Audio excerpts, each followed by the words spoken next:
बगरूप महिला महाविद्यालय के इस ऑनलाइन कक्षा प्लेटफॉर्म में आप सभी का हार्दिक स्वागत है।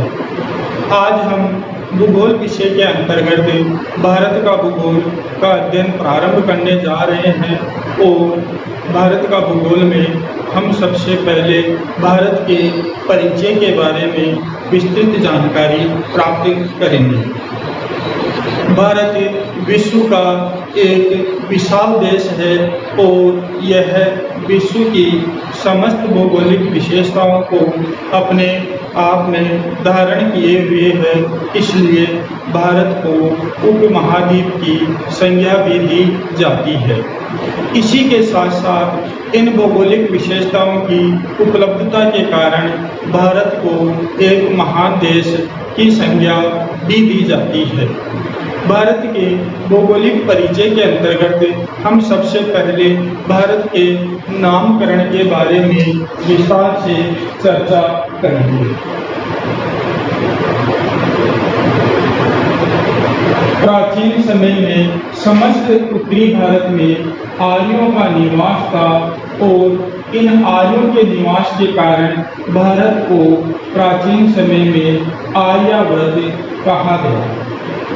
इन आर्यों का एक शक्तिशाली शासक भरत हुआ और इस भरत के नाम पर यह देश भारतवर्ष कहलाया। इसी प्रकार पश्चिमी एशिया से मुख्यतया ईरानी लोगों ने सिंधु घाटी से होते हुए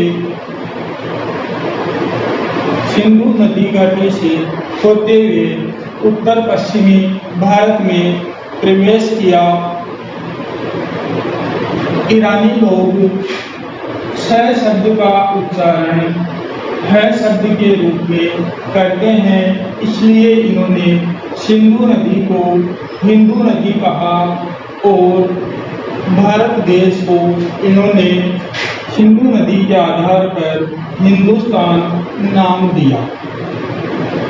इसी प्रकार यूनानी भी सिंधु नदी घाटी होते हुए उत्तर पश्चिमी भारत में प्रवेश करते हैं और इन्होंने सिंधु नदी को इंडस नदी कहा और भारत देश को इन्होंने इंडिया नाम दिया।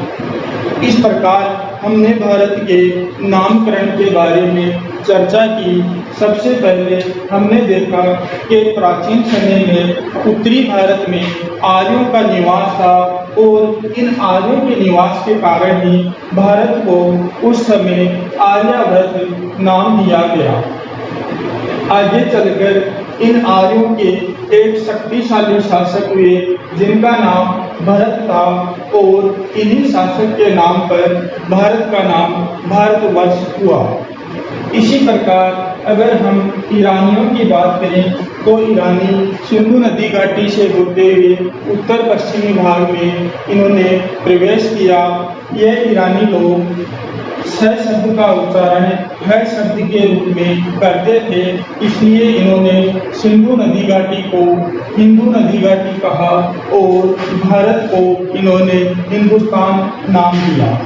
इसी प्रकार यूनानी लोगों ने सिंधु नदी को इंडस नदी कहा और भारत को इंडिया नाम दिया। अब भारत के परिचय के अंतर्गत हम भारत की स्थिति का अध्ययन करेंगे और स्थिति का अध्ययन हम दो तरह से करते हैं। पहला जो तरीका है उसे हम खगोलीय स्थिति मानते हैं और दूसरी स्थिति हम भौगोलिक स्थिति मानेंगे।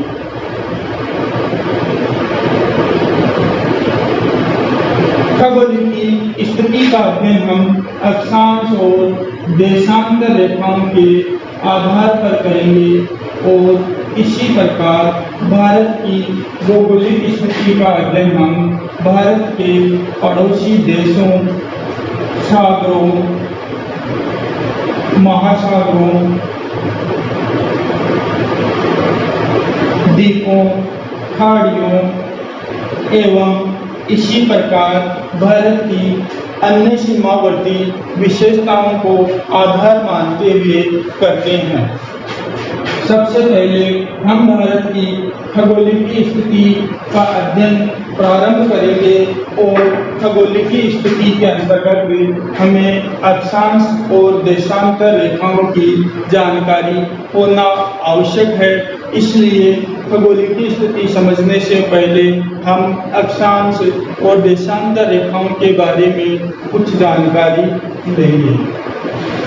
सबसे पहले हम बात करें अक्षांश रेखाएं क्या होती है, तो अक्षांश रेखाएं पृथ्वी या ग्लोब पर पश्चिम से पूर्व की ओर खींची गई काल्पनिक रेखाएं होती है। जैसे कि हम यहाँ पृथ्वी का एक चित्र बनाते हैं और इस पर हम पश्चिम से पूर्व की ओर एक रेखा खींचते हैं। इस रेखा को हम अक्षांश रेखा कह मानेंगे। जो अक्षांश रेखा पृथ्वी या ग्लोब को दो बराबर भागों में विभक्त करती है, उस अक्षांश रेखा को हम 0 डिग्री की अक्षांश रेखा या विषुवत रेखा के नाम से जानते हैं। विषुवत रेखा या 0 डिग्री की अक्षांश रेखा पृथ्वी या ग्लोब को दो बराबर भागों में विभक्त करती है। विषुवत रेखा के उत्तर में जो पृथ्वी का आधा भाग है, इसे हम उत्तरी गोलार्ध कहेंगे और इसी प्रकार जो विषुवत रेखा के दक्षिण में पृथ्वी का आधा भाग है, जिसे हम दक्षिणी गोलार्ध कहते हैं।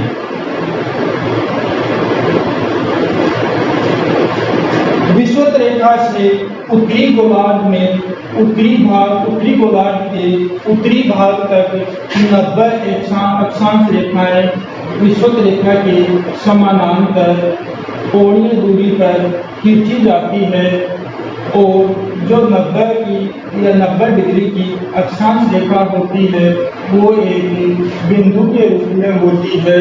इसे हम 90 डिग्री उत्तरी गोलार्ध के कारण उत्तरी ध्रुव कहते हैं। इसी प्रकार दक्षिणी गोलार्ध में विषुवत रेखा के दक्षिण में 90 अक्षांश रेखाएं खींची जाती है और जो 90 डिग्री की अक्षांश रेखा होती है, उसे हम 90 डिग्री दक्षिणी ध्रुव के नाम से जानते हैं।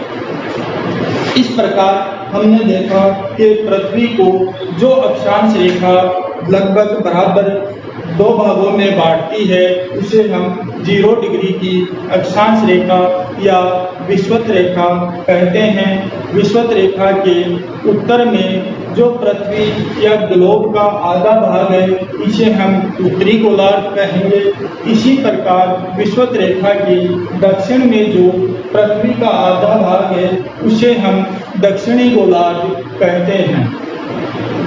विषुवत रेखा से उत्तरी गोलार्ध में 90 अक्षांश रेखाएं समानांतर रूप से खींची गई है और जो 90 डिग्री की अक्षांश रेखा होती है, वो एक बिंदु के रूप में होती है, जिसे हम 90 डिग्री उत्तरी ध्रुव कहते हैं।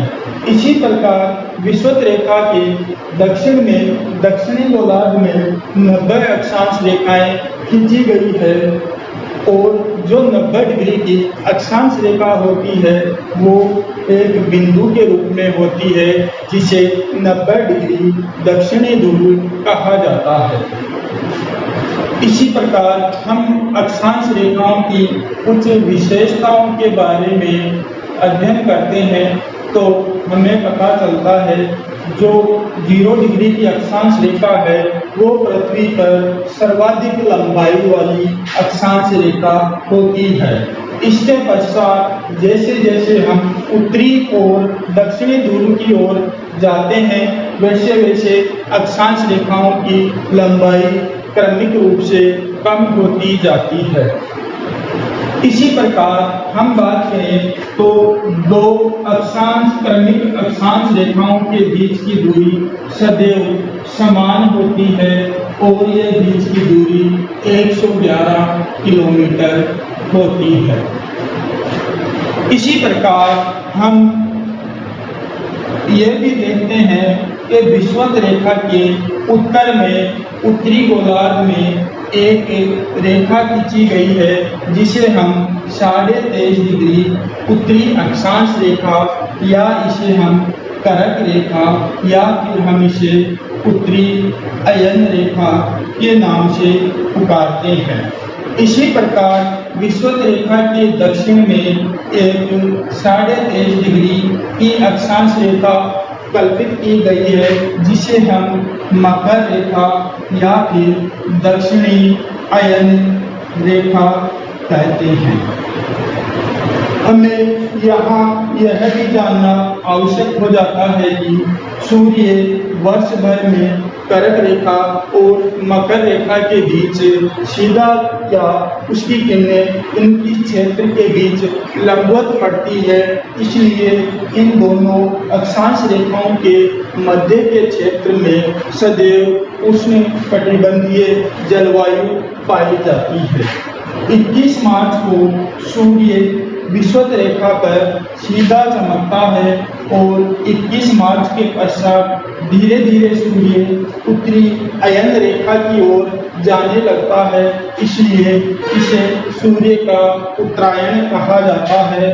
और 21 मार्च से यह धीरे धीरे 21 जून को करक रेखा पर लंबवत चमकने लगता है। इसी प्रकार 21 जून के पश्चात पुनः सूर्य विषुवत रेखा की ओर धीरे धीरे क्रमिक रूप से बढ़ने लगता है और 23 सितंबर को सूर्य पुनः विषुवत रेखा पर लंबवत चमकने लगता है।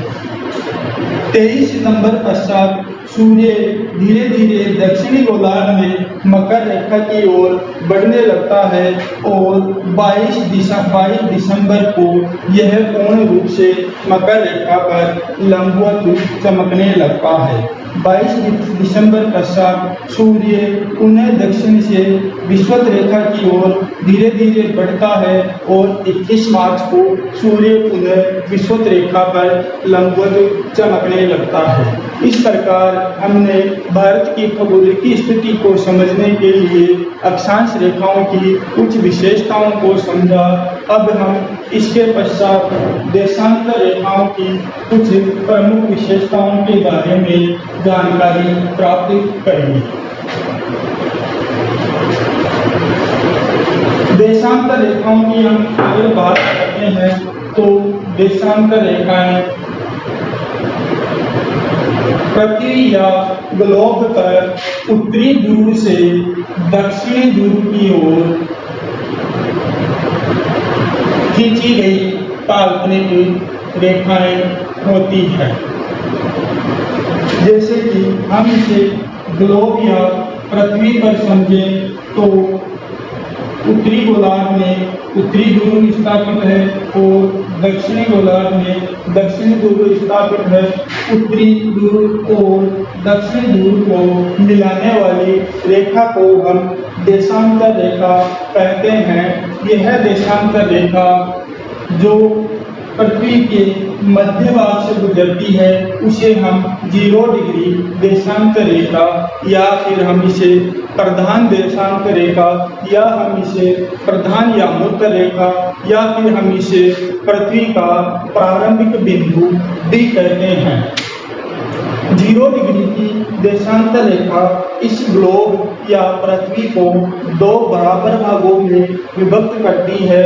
जिस प्रकार विषुवत रेखा पृथ्वी या ग्लोब को 2 बराबर भागों में बांटती थी, उसी प्रकार 0 डिग्री की देशांतर रेखा भी इस पृथ्वी को 2 बराबर भागों में बांटती है। 0 डिग्री देशांतर रेखा के पश्चिम में जो पृथ्वी का आधा भाग है इसे हम पश्चिमी गोलार्ध कहते हैं और इसी प्रकार जो 0 डिग्री देशांतर रेखा के पूर्व में पृथ्वी का आधा भाग है, इसे हम पूर्वी गोलार्ध नाम देते हैं। इसके पश्चात अब हम देखते हैं कि एक वृत्त 360 डिग्री का होता है और इसी प्रकार पृथ्वी पर भी प्रत्येक 1 डिग्री पर एक देशांतर रेखाएं कल्पित की गई है। इसी आधार पर संपूर्ण पृथ्वी पर देशांतर रेखाओं की कुल संख्या 360 होती है, जिन्हें हम गोलार्ध की दृष्टि से अगर विभक्त करें तो पूर्वी गोलार्ध में 180 देशांतर रेखाएं होगी और इसी प्रकार पश्चिमी गोलार्ध में भी 180 देशांतर रेखाएं होती है और कुल देशांतर रेखाओं की संख्या 360 होती है। अब हमें देशांतर रेखाओं की कुछ प्रमुख विशेषताओं का ध्यान रखना है, जिनमें प्रथम विशेषता है कि 2 देशांतर रेखाओं की बीच की सर्वाधिक दूरी विषुवत रेखा पर होती है, क्योंकि ये देशांतर रेखाएं पृथ्वी के आकार पर वक्राकार रूप में कल्पित की गई है। इसलिए इन 2 देशांतर रेखाओं की बीच में सर्वाधिक दूरी विषुवत रेखा पर होती है और जैसे जैसे हम उत्तर या दक्षिण की ओर बढ़ते हैं, इन 2 देशांतर रेखाओं के बीच की दूरी क्रमशः कम होती जाती है। इस प्रकार हमने अक्षांश और देशांतर रेखाओं के बारे में कुछ जानकारी प्राप्त की। अब हमारे जो सबसे दिमाग में प्रथम क्वेश्चन या प्रश्न आता है, वो प्रश्न यह आता है कि हमें वास्तव में अक्षांश और देशांतर रेखाओं की कल्पना करने की आवश्यकता क्यों पड़ी। इसे समझने के लिए हम वापस पृथ्वी के आधार पर हम इसे समझते हैं, जैसे कि ये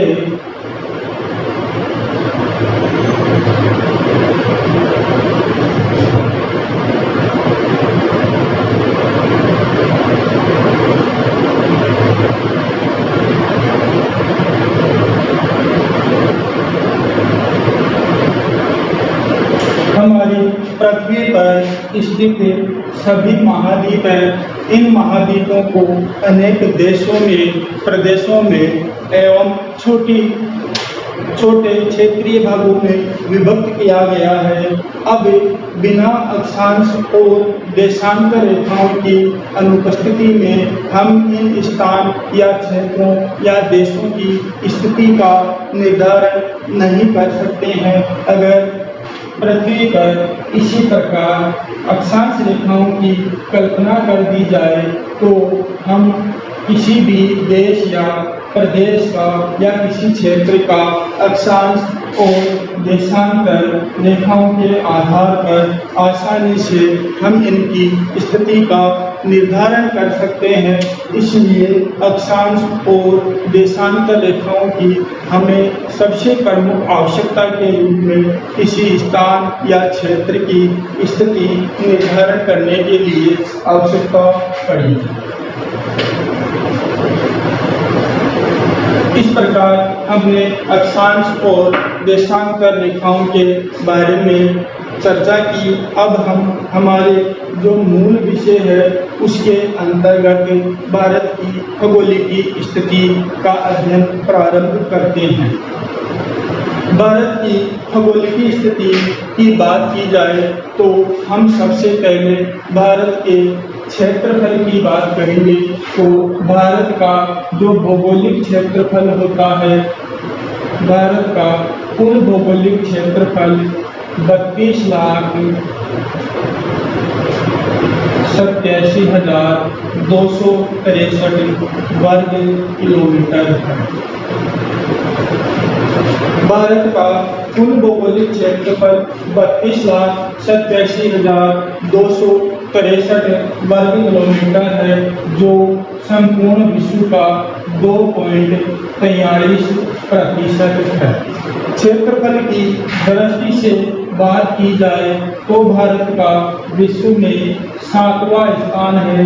भारत से अगर बड़े देशों की अधिक क्षेत्रफल वाले देशों की बात की जाए तो विश्व का सर्वाधिक क्षेत्रफल वाला देश रूस है।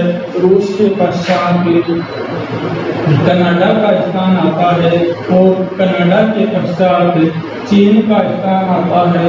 चीन के पश्चात संयुक्त राज्य अमेरिका का स्थान आता है। संयुक्त राज्य अमेरिका के पश्चात ब्राजील का स्थान आता है। ब्राजील के पश्चात ऑस्ट्रेलिया का स्थान आता है और ऑस्ट्रेलिया के पश्चात 7वां स्थान भारत का आता है। 8वां स्थान अर्जेंटीना का है। 9वां स्थान कजाकिस्तान का है और 10वां स्थान सूडान का है। इस प्रकार हमने भारत के भौगोलिक क्षेत्रफल के बारे में बात की। अगर भारत के कुल भौगोलिक क्षेत्रफल की बात की जाए तो भारत का कुल भौगोलिक क्षेत्रफल 32,87,263 वर्ग किलोमीटर है, जो संपूर्ण विश्व का 2.43% है। और क्षेत्रफल की दृष्टि से अगर भारत की स्थिति विश्व में देखी जाए तो भारत 7वां स्थान में रखता है। और क्षेत्रफल की दृष्टि से भारत से बड़े 6 देशों की बात की जाए तो क्रमिक रूप से रूस, कनाडा, चीन, यूएसए, ब्राजील, ऑस्ट्रेलिया 6 भारत से अधिक क्षेत्रफल वाले देशों की बात हमने की। फिर उसके पश्चात 7वां स्थान भारत का है और भारत के पश्चात अर्जेंटीना और कजाकिस्तान और सूडान। इस प्रकार हमने भारत के साथ साथ विश्व के 10 से अधिक सर्वाधिक क्षेत्रफल वाले देशों के बारे में भी जानकारी प्राप्त की। अब हम भारत की विश्व स्तर पर भौगोलिक अवस्थिति की बात करते हैं। तो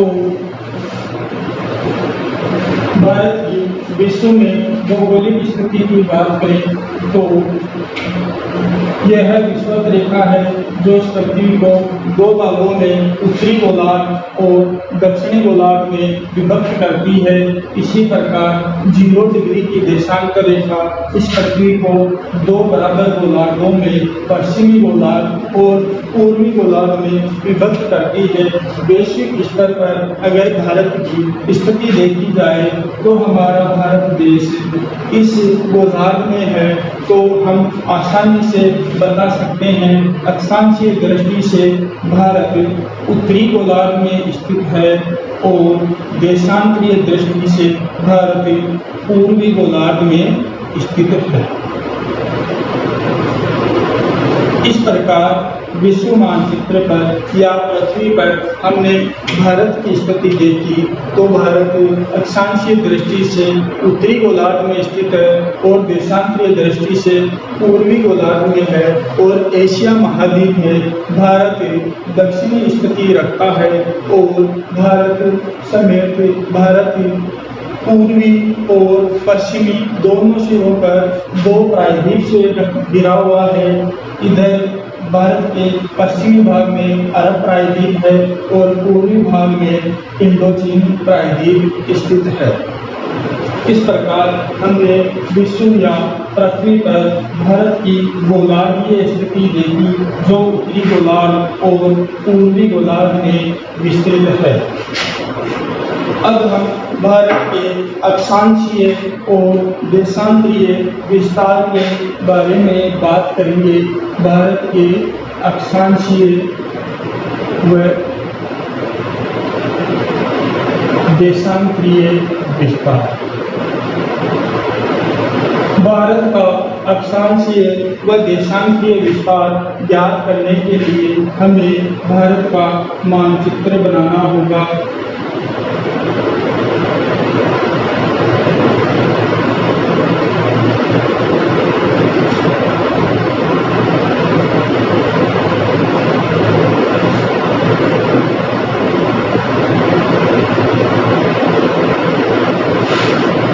इस प्रकार हम सबसे पहले भारत की अक्षांशीय स्थिति की बात करते हैं। तो भारत दक्षिण में जहाँ जिस अक्षांश रेखा से प्रारंभ होता है उसे हम 8 डिग्री 4 मिनट कहते हैं, और भारत उत्तर की ओर भारत 33 डिग्री 6 मिनट उत्तरी अक्षांश तक विस्तृत है। भारत के अक्षांशीय विस्तार की बात की जाए तो दक्षिण में भारत 8 डिग्री 4 मिनट उत्तरी अक्षांश से, उत्तर में 37 डिग्री 6 मिनट उत्तरी अक्षांश तक विस्तृत है। यहाँ हमें पहले पता है भारत कौन से गोलार्ध में स्थित है अक्षांशीय दृष्टि से, उत्तरी गोलार्ध में। इसलिए जो हम अक्षांश रेखाएं भारत को निर्धारित करती है या भारत की स्थिति निर्धारित करती है वो सदैव कौन से गोलार्ध की होगी, उत्तरी गोलार्ध की। तो भारत का अक्षांशीय विस्तार 8 डिग्री 4 मिनट उत्तरी अक्षांश से 37 डिग्री 6 मिनट उत्तरी अक्षांश तक है। अब हमारे मन में यह प्रश्न आता है कि हमने डिग्री की अक्षांश रेखा तो देख ली थी, लेकिन ये मिनट का यहाँ क्या तात्पर्य है। तो मिनट को समझने के लिए हम एक उदाहरण लेते हैं। जैसे कि भारत का विस्तार 8 डिग्री की अक्षांश रेखा से होता है। जैसे कि हम ये मान लेते हैं ये 8 डिग्री की अक्षांश रेखा है और यह अक्षांश रेखा 9 डिग्री की है। 1 डिग्री को 60 मिनट में बांटा जाता है और 60 मिनट को 60 सेकंड में बांटा जाता है। इसलिए 1 डिग्री के अंतर में सदैव 60 मिनट की होगी। इस प्रकार 8 डिग्री से 9 डिग्री के बीच मिनट की 60 अक्षांश रेखाएं इस प्रकार से खींची जाएगी। जैसे कि हमने यहाँ देखा भारत का विस्तार 8 डिग्री 4 मिनट से है, तो हमारा भारत यहाँ से प्रारंभ ना होकर इस प्रकार प्रारंभ ना होकर हमारा भारत जहाँ से प्रारंभ हो रहा है वो अक्षांश रेखा कौन सी होगी, 8 डिग्री 4 मिनट की। ठीक है, तो 2 डिग्री क्रमिक डिग्री की अक्षांश रेखाओं के बीच 60 मिनट की अक्षांश रेखाएं होती है और 1 मिनट 2 मिनट की क्रमिक अक्षांश रेखाओं को 60 सेकंड की रेखाओं में विभक्त किया गया है। तो हम भारत के दक्षिणी विस्तार की बात करें, तो अक्षांशीय दृष्टि से दक्षिणी भाग की बात करें तो इसका विस्तार 8 डिग्री और 4 मिनट की अक्षांश रेखा से प्रारंभ होता है, जो उत्तर में 37 डिग्री 6 मिनट की अक्षांश रेखा तक है। इसी प्रकार हम भारत के देशांतरीय विस्तार की बात करें तो भारत का देशांतरीय विस्तार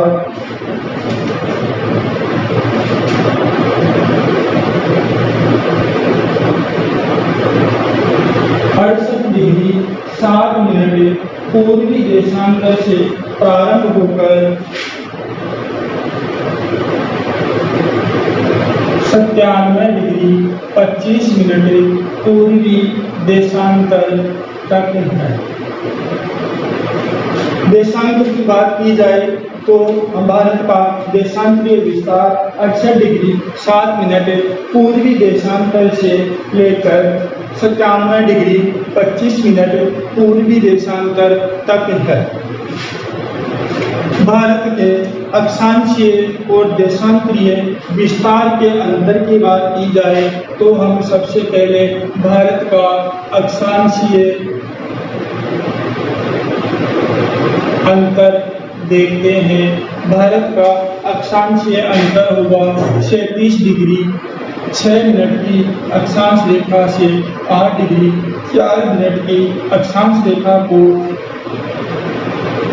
माइनस करने पर हमें जो अंतर प्राप्त होगा वही अंतर भारत का अक्षांशीय अंतर होगा।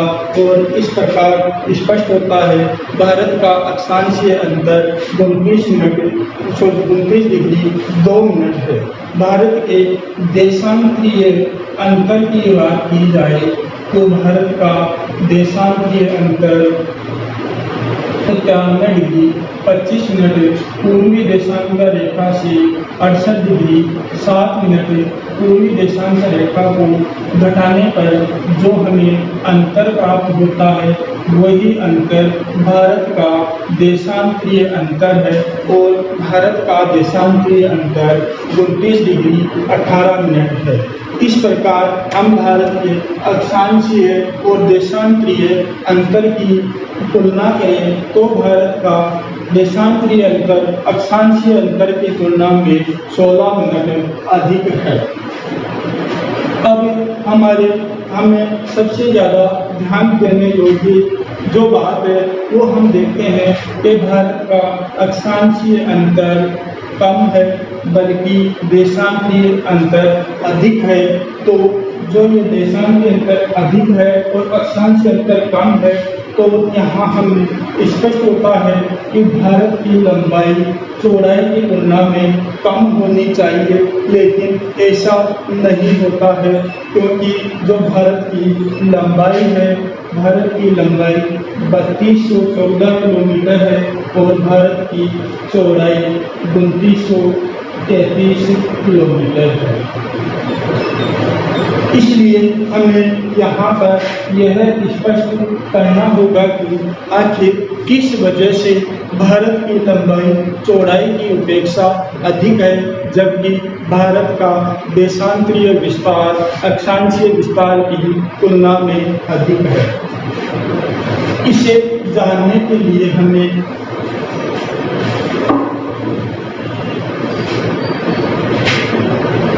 यह देखना होगा, माना कि यह हमारी 0 डिग्री की अक्षांश रेखा है और यह हमारा उत्तरी ध्रुव है। उत्तरी ध्रुव से 0 डिग्री विषुवत रेखा पर देशांतर रेखाएं इस प्रकार से खींची गई है। अब हमें पता है विषुवत रेखा पर देशांतर रेखाओं की बीच की दूरी सर्वाधिक होती है जो 111.32 किलोमीटर होती है और जैसे जैसे हम विषुवत रेखा से उत्तर की ओर चलेंगे देशांतर रेखाओं के बीच की दूरी कम होती जाती है। जैसे कि अब हम वापस से एक एग्जाम्पल लेते हैं। कोई स्थान है जिसकी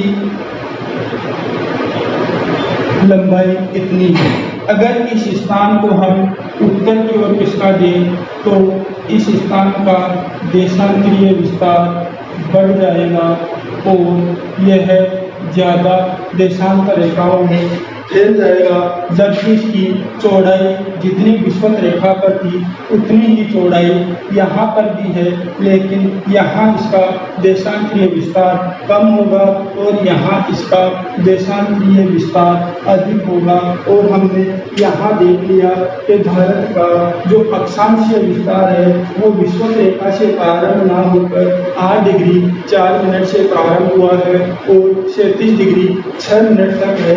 इसलिए भारत का क्षेत्रफल या भारत की जो चौड़ाई है वो समान रहेगी, परंतु उत्तर की ओर जाने पर भारत का देशांतरीय विस्तार बढ़ता जा रहा है।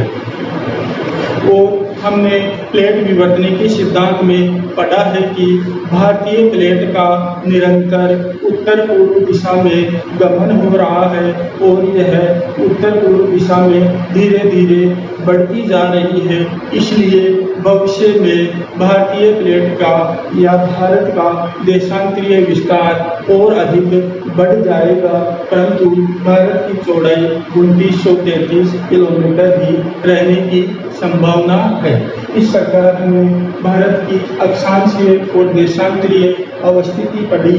भारत के अक्षांशीय विस्तार की हम बात करें तो यह 8 डिग्री 4 मिनट उत्तरी अक्षांश से लेकर 37 डिग्री 6 मिनट उत्तरी अक्षांश तक विस्तृत है। और इसी प्रकार देशांतरीय विस्तार की बात करें तो भारत का देशांतरीय विस्तार 68 डिग्री 7 मिनट पूर्वी देशांतर से 97 डिग्री 25 मिनट पूर्वी देशांतर तक है। भारत की लंबाई की हम बात करें तो उत्तर से दक्षिण भारत की लंबाई 3214 किलोमीटर है और पश्चिम से पूर्व की ओर भारत की चौड़ाई 2933 किलोमीटर है।